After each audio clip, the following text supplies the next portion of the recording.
Good morning, everyone, and welcome to this press conference. Bonjour à toutes et à tous, bienvenue à cette conférence de presse. Présentation des perspectives économiques de l'OCDE avec notre secrétaire général, M. Mathias Cormann, qui va présenter les principales conclusions de ce rapport. Ensuite, on pourra prendre les questions des journalistes en salle ou en ligne.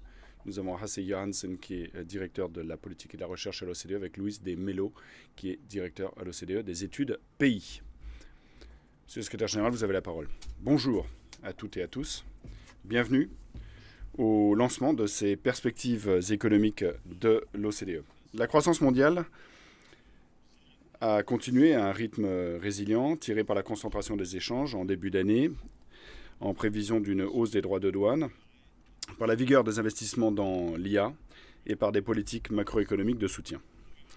Toutefois, nos perspectives montrent qu'il y a un certain nombre de fragilités qui se profilent à l'horizon. Niveau élevé des restrictions commerciales, incertitudes politiques, préoccupations relatives à la sécurité des chaînes d'approvisionnement, tensions croissantes sur les dépenses publiques liées à l'augmentation des besoins de défense, aggravation des conséquences économiques et budgétaires du vieillissement démographique, vulnérabilités associées à des valorisations élevées d'actifs financiers comme les investissements dans l'IA et les crypto-monnaies.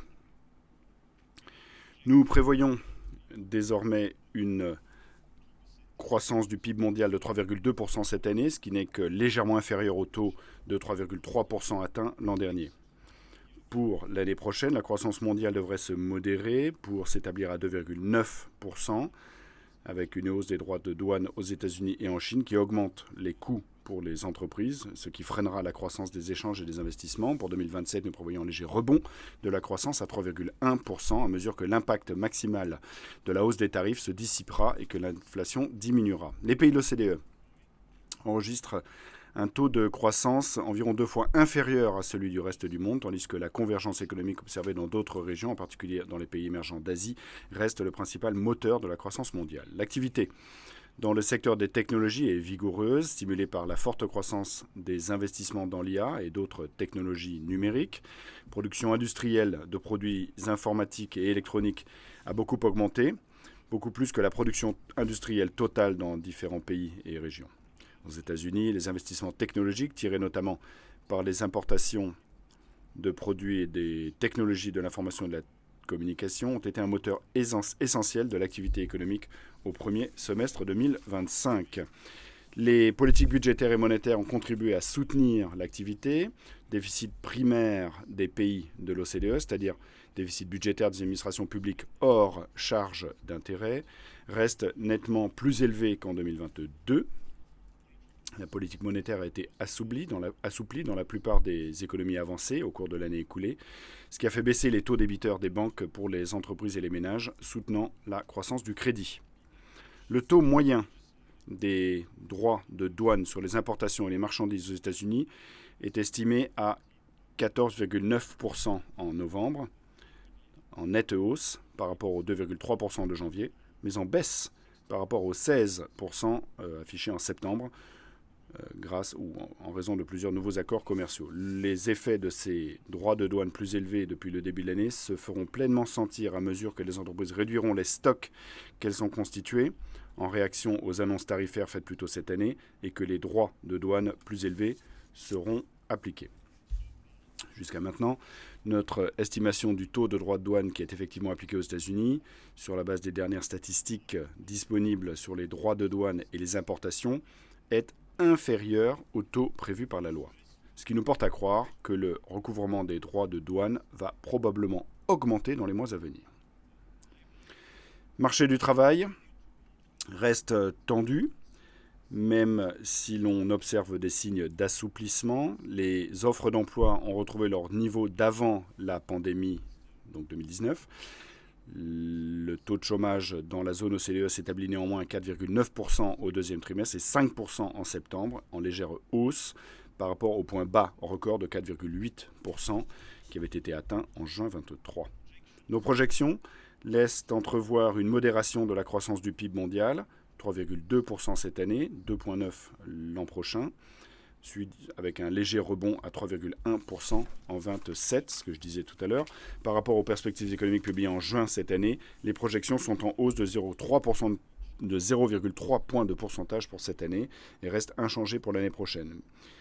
Alors, quelques pays que l'on pourrait passer au crible rapidement. Aux États-Unis, la croissance devrait ralentir pour passer de 2% cette année à 1,7% l'an prochain, à mesure que les droits de douane plus élevés prendront pleinement effet, et tandis que pour 2027, on prévoit une légère hausse à 1,9%. Japon, nous tablons sur une croissance robuste, 1,3% cette année, 0,9% en 26 et 27, croissance soutenue par une demande intérieure forte. En zone euro, la croissance devrait s'établir à 1,3% cette année, 1,2% l'an prochain et 1,4% en 2027, avec une aggravation des tensions commerciales qui devrait être compensée par les dépenses d'investissement au titre de la facilité pour la reprise et la résilience et par l'augmentation des dépenses de défense. Chine, la croissance devrait ralentir, passant de 5% cette année à 4,4% l'an prochain, puis 4,3% en 27%. En raison de la hausse des droits de douane sur les exportations vers les États-Unis et la poursuite de l'ajustement du secteur immobilier et la dissipation des mesures de soutien budgétaire. L'inflation va continuer de refluer progressivement. Pour l'OCDE, nous prévoyons une inflation de 4,2% cette année, 3,5% l'an prochain, ce sera moins donc, et 2,8% en 2027. Les États-Unis font figure d'exception puisque nous prévoyons que les droits de douane pourront faire grimper l'inflation qui passera de 2,7% cette année à 3% l'an prochain. D'ici la mi-2027, l'inflation devrait revenir à l'objectif de la Banque centrale dans la plupart des grandes économies. Ces perspectives restent fragiles avec des risques importants. Les perspectives des échanges et de la politique commerciale sont particulièrement incertaines. On estime que les mesures de restriction des importations de biens qui ont été mises en place depuis le début de 2009 affectent 16,8% des importations mondiales, contre 0,6% en 2009 et 2,8% en 2016. De nouveaux obstacles aux échanges assombriraient les perspectives de croissance et feraient probablement grimper l'inflation dans les pays qui imposent des droits de douane. À l'inverse, des mesures visant à abaisser les obstacles aux échanges et à inverser la hausse des droits de douane amélioreraient la confiance et soutiendraient l'activité. Autre préoccupation, c'est la résilience des chaînes d'approvisionnement mondiales. Compte tenu de la forte concentration de la production de certains intrants industriels, notamment les terres rares et les ressources minérales critiques, la Chine par exemple, représente plus de 50% de l'activité d'extraction de terres rares et de lithium dans le monde et plus de 90% de l'ensemble des activités de fabrication d'aimants et de graphite. Une rupture soudaine de l'approvisionnement dans ces intrants pourrait entraîner une chute de la production dans des secteurs comme l'énergie, l'IA, technologie d'information et communication, défense, automobile. L'augmentation des besoins de dépenses liés aux besoins de défense et au vieillissement de la population accroît les risques budgétaires. Les pays de l'OTAN prévoient de porter leurs dépenses militaires de base à au moins 3,5% du PIB d'ici 2035. Le vieillissement de la population devrait entraîner une hausse sensible du taux de dépendance des personnes âgées dans les pays de l'OCDE, de 33 adultes âgés de 65 ans et plus pour 100 personnes en âge de travailler, et on passerait à 52 adultes âgés de plus de 65 ans d'ici 2050. Donc c'est plus de la moitié de la population en âge de travailler qui aurait plus de 65 ans en 2050. Les répercussions économiques, sociales et budgétaires sont énormes. D'après les estimations présentées dans les perspectives de l'emploi de l'OCDE cette année, la baisse de l'emploi due au vieillissement démographique réduira le niveau de PIB par habitant de 14% en 2060 dans le contexte actuel. En termes d'impact budgétaire, d'après nos évaluations, le recul de la croissance économique dû au vieillissement de la population se traduirait en 2060 par des recettes fiscales inférieures d'environ 14% de ce qu'elles auraient été autrement. Des simulations fondées sur les modèles à long terme de l'OCDE montrent qu'en l'absence d'action des pouvoirs publics, l'augmentation des dépenses de retraite et de santé du vieillissement de la population fera passer la dette publique nette dans la zone OCDE d'environ 75% du PIB aujourd'hui à 230% en 2060 contre 150% sans vieillissement de la population.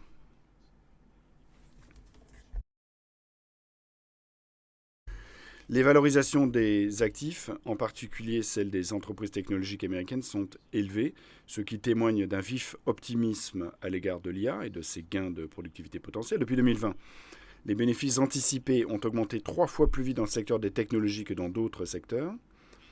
Si ces attentes devaient se concrétiser, la croissance économique pourrait être supérieure à nos projections. A l'inverse, si les gains tirés de l'IA sont inférieurs aux prévisions ou retardés, une réévaluation brutale des actifs pourrait avoir lieu. La taille des institutions financières non bancaires, comme les compagnies d'assurance, fonds de pension, fonds spéculatifs, fonds d'investissement, a considérablement augmenté au cours de ces 2 dernières décennies.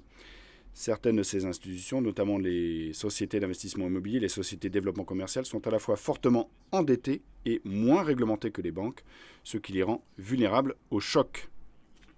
L'utilisation des crypto-monnaies a également fortement augmenté. Par exemple, le volume de transactions de stablecoins a plus que doublé entre 23 et 24. Les émetteurs de stablecoins sont devenus des détenteurs majeurs de bons du Trésor américain. Une perturbation potentielle du marché ou un retournement de la confiance des investisseurs à l'égard de ces crypto-monnaies pourrait entraîner une liquidation des bons du Trésor, ce qui mettrait à mal la liquidité du marché des obligations d'État. Venons-en maintenant aux priorités de l'action publique.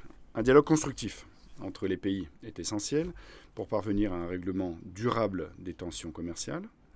Toutes choses étant égales par ailleurs, des marchés mondiaux ouverts et performants restent synonymes de niveau de vie plus élevé et de croissance plus forte.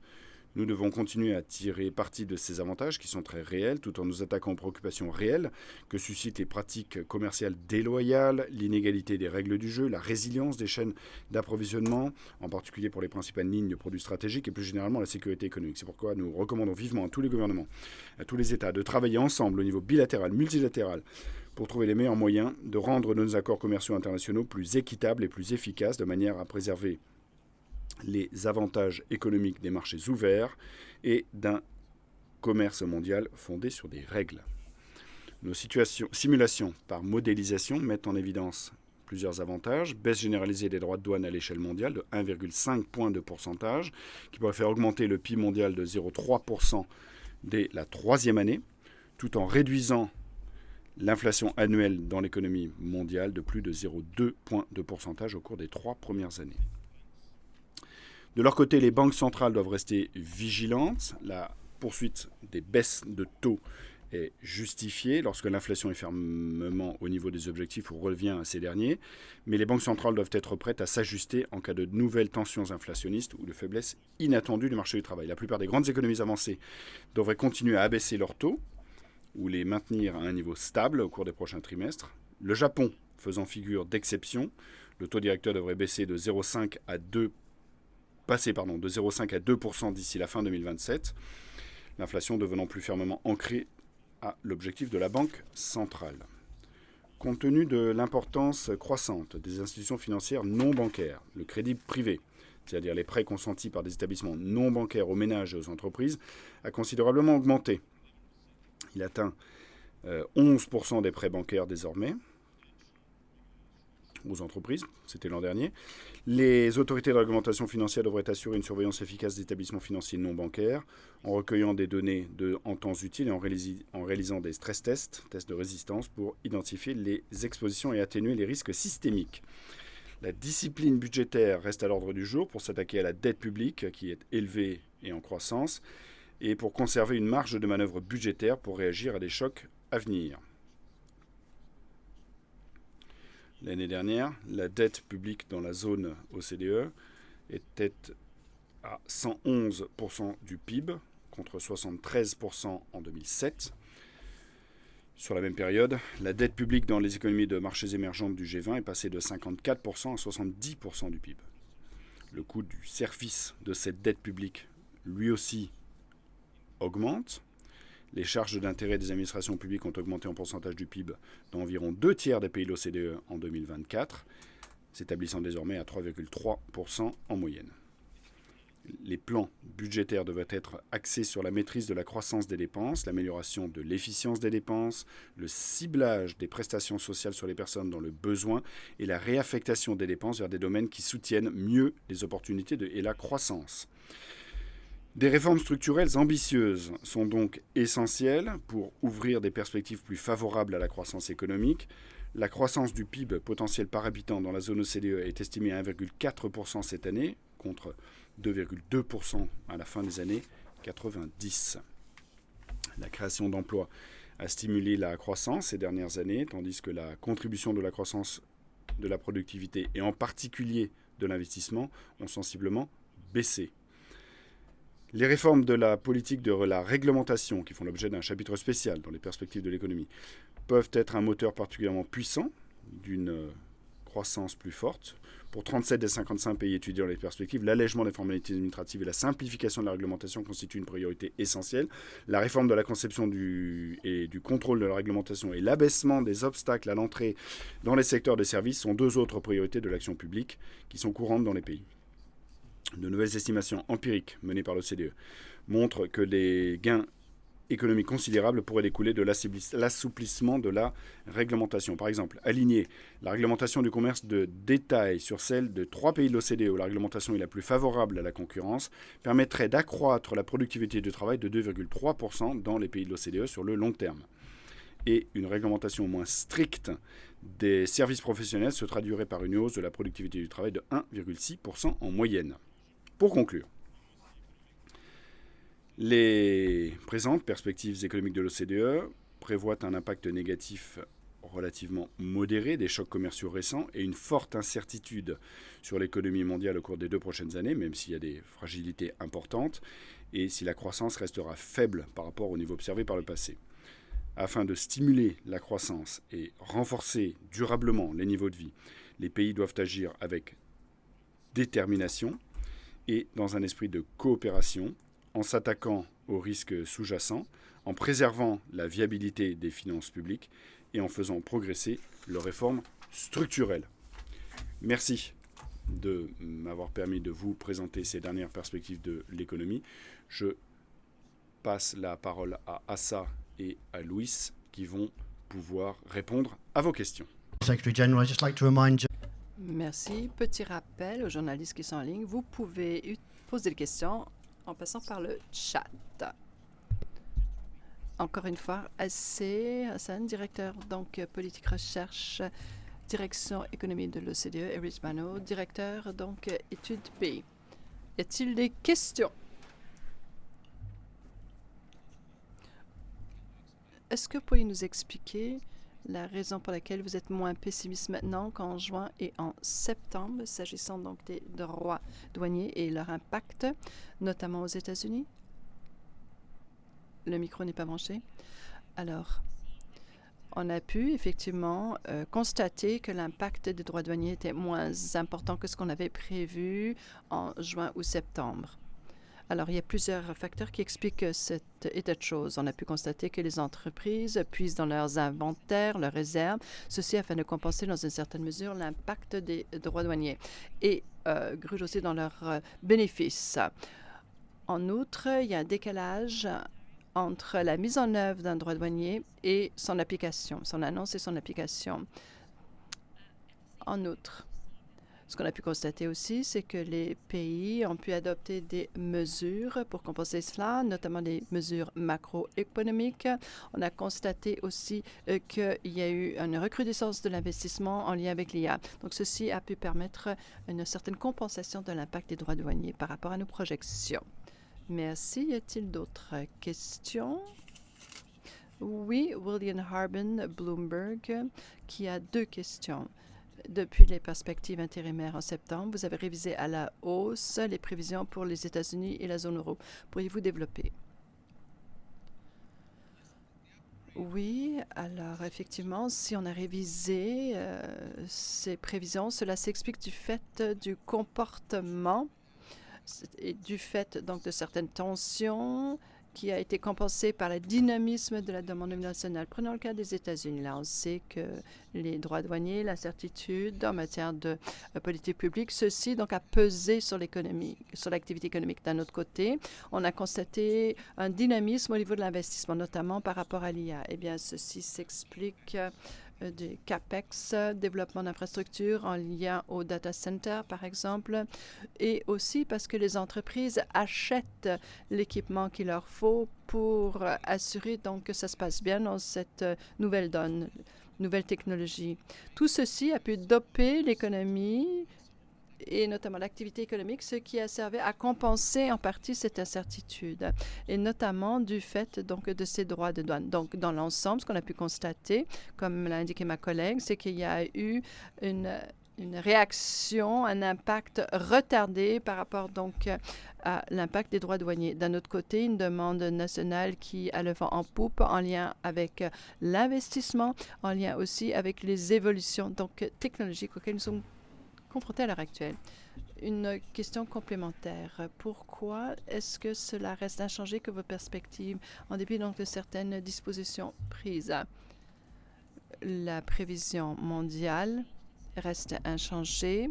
C'est une explication d'ordre plutôt technique.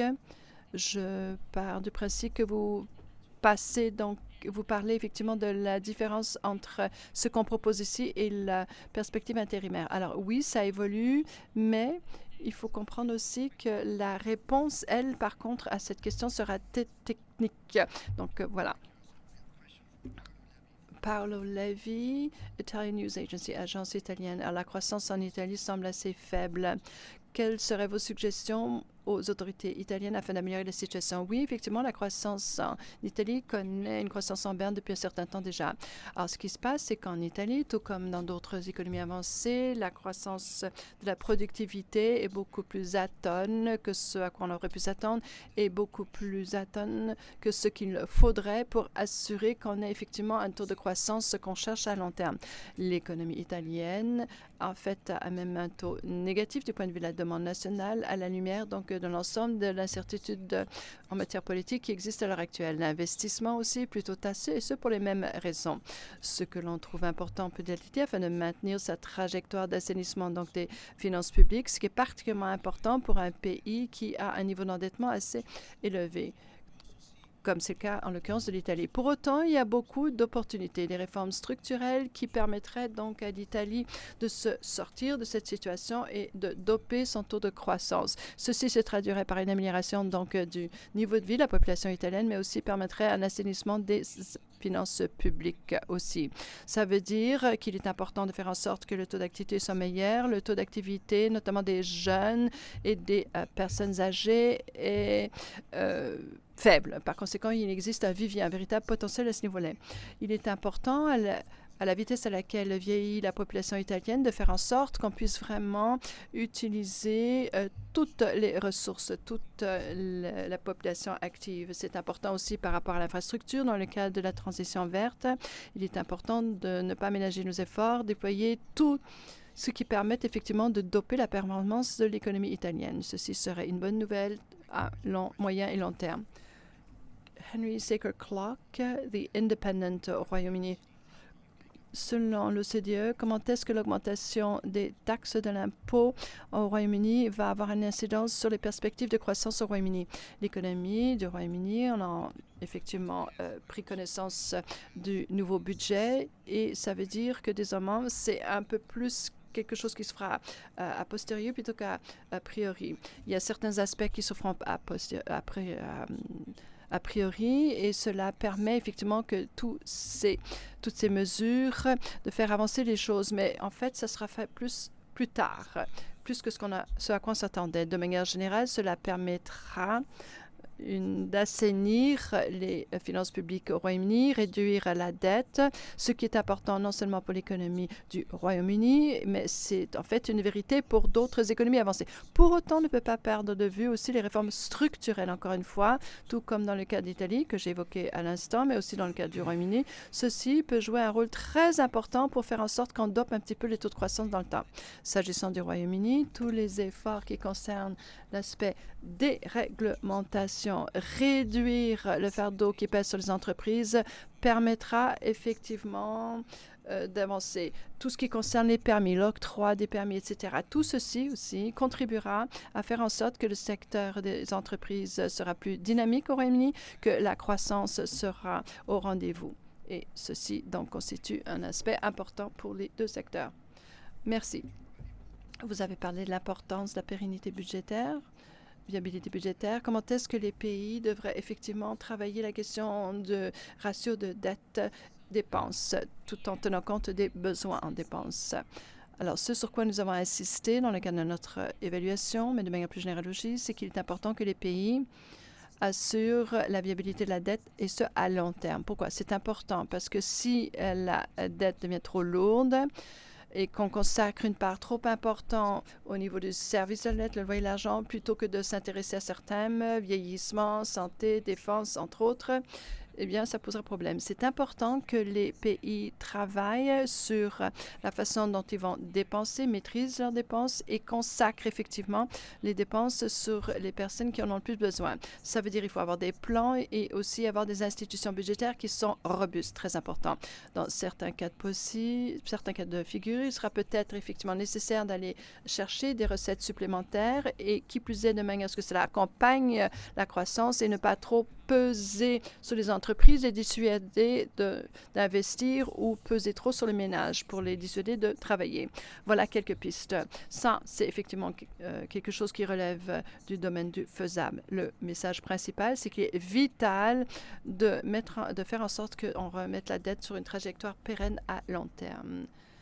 Et autre question, pourquoi est-ce que l'économie espagnole connaît en fait une belle perspective en dépit du fait qu'il n'y a pas de budget depuis quelques années? En fait, la performance espagnole est plutôt très belle depuis quelques temps maintenant. Depuis donc la pandémie, choc, etc., eh bien, l'économie espagnole tire son épingle du jeu. Demande intérieure forte, salaire augmenté, en termes pas uniquement nominatifs mais réels, ça veut dire que ceci dope la consommation. L'investissement, elle est soutenue par les fonds européens, mais pas que. Il y a eu aussi un dynamisme important dans plusieurs secteurs de l'économie espagnole. Ce qu'il faut garder à l'esprit dans le cas de l'Espagne, c'est qu'en fait, dans les cycles précédents, le gros de la croissance s'explique du fait qu'il y avait de plus en plus de personnes qui devenaient actives, la manière dont on crée les emplois, comment ça s'est exprimé tout ça et comment ceci a dopé la demande générale. Alors, ce que l'on constate maintenant en Espagne, c'est un accroissement de la productivité. Depuis donc la pandémie, la crise de l'énergie, si vous vous reportez aux grands chiffres généraux en matière donc de niveau de productivité au sein de l'économie espagnole, ça tient la route, c'est robuste, c'est important. Et ceci est le fruit de toutes les réformes qui ont été mises en œuvre par le passé. Effectivement, d'autres aspects, par exemple un glissement dans la demande, on privilégie plutôt donc les produits espagnols, pour ne citer que quelques facteurs, parmi tant d'autres, eh bien ceci se traduit par une perspective à moyen et long terme plutôt rose. Ça veut dire que les choses doivent être faites de nouveau. D'abord, toutes les structures, les réformes structurelles ont été menées à bien, assurer la croissance, tout en consolidant, assainissant donc les finances publiques. Merci à vous. Nous n'avons pas d'autres questions en ligne. Est-ce que nous avons des questions de la part de journalistes dans la salle avant de boucler cette conférence de presse? Non plus. Alors à ce moment-là, un grand merci à vous et merci aussi au secrétaire général. La conférence de presse, c'est le...